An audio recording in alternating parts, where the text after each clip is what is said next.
est-ce que l'information que nous possédons, non plus par rapport à nous-mêmes, mais par rapport à notre interlocuteur, peut influencer nos comportements en négociation? Dans cette perspective, il y a deux grands courants qui s'opposent.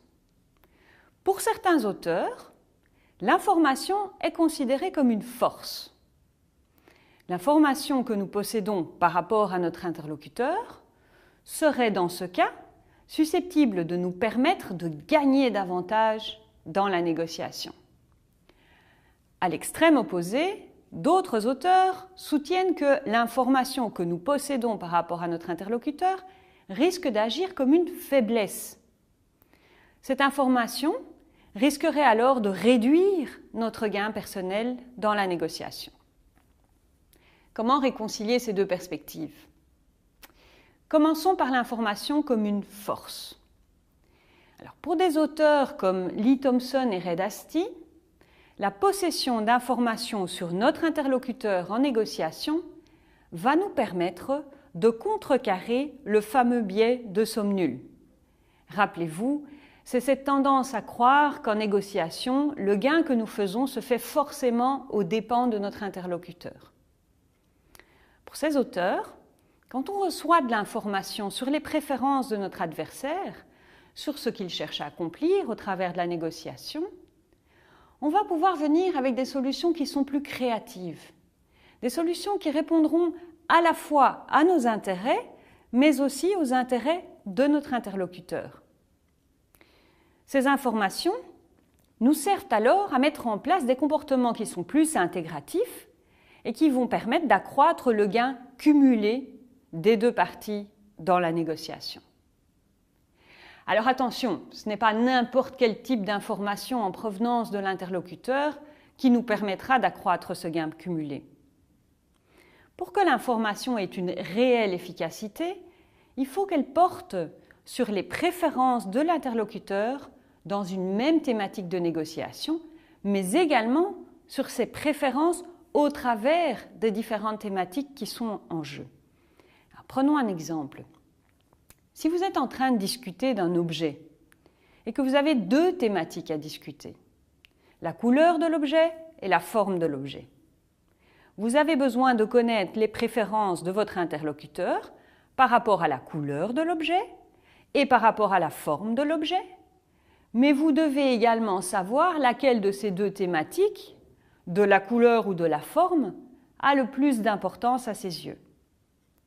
Grâce à ces deux types d'informations, vous pourrez potentiellement mettre en place la fameuse stratégie d'échange de bons procédés que nous avons déjà largement détaillée dans notre chapitre précédent. Dernière chose par rapport à cela, l'information ne sera une force que si et seulement si elle n'est pas trop conséquente.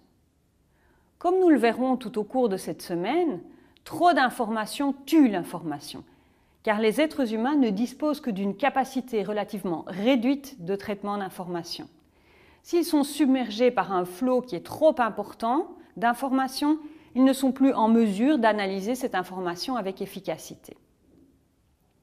Donc, à côté des auteurs qui considèrent l'information comme une force, d'autres chercheurs, au contraire, mettent en évidence le fait que disposer d'informations à l'égard de son interlocuteur risque de mettre le négociateur en position de faiblesse.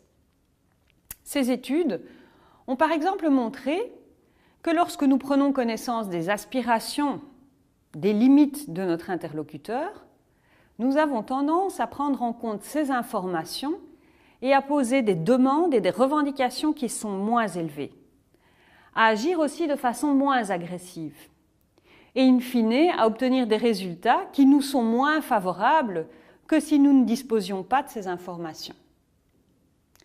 Alors, deux explications étaient proposées pour rendre compte de cette diminution du gain personnel du négociateur. Premièrement, lorsqu'on obtient de l'information en provenance de l'interlocuteur, les règles sociales d'équité et d'égalité vont être activées.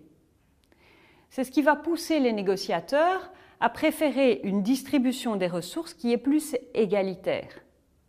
Et une distribution de ressources plus égalitaire va produire une réduction du gain personnel. Deuxièmement, lorsque les positions, les aspirations ou les limites de l'interlocuteur sont connues, ces informations vont agir comme de nouveaux points d'ancrage dans la négociation. Et ces nouveaux points d'ancrage, qui se situent dans la direction de l'interlocuteur, vont pousser le négociateur à se rapprocher de ses limites, parce que ces limites correspondent en fait aux aspirations de son adversaire. Donc l'information peut à la fois être une force et une faiblesse. Mais ces deux courants de recherche sont en fait moins contradictoires qu'on ne pourrait le penser. En effet, en regardant ces recherches de plus près, on se rend compte que les tenants de l'information comme une force se sont surtout intéressés à l'analyse du gain cumulé, à des situations intégratives plutôt que distributives. Alors que les tenants de l'information comme une faiblesse, eux, ils ont surtout cherché à évaluer le gain personnel des négociateurs.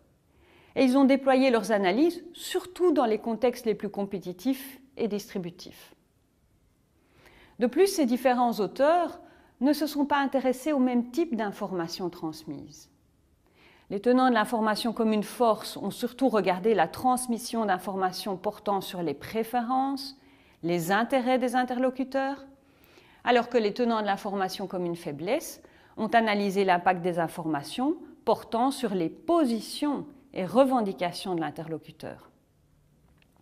Ainsi, l'information sera une force dans les contextes coopératifs où nous aurons accès à de l'information de qualité portant sur les préférences de notre interlocuteur et où ce qui compte au final, c'est le résultat cumulé. Et l'information sera considérée comme une faiblesse dans les contextes distributifs et compétitifs lorsque cette information porte sur les revendications et positions de l'adversaire et lorsque l'objectif final est l'accroissement du gain personnel plutôt que du gain mutuel et cumulé.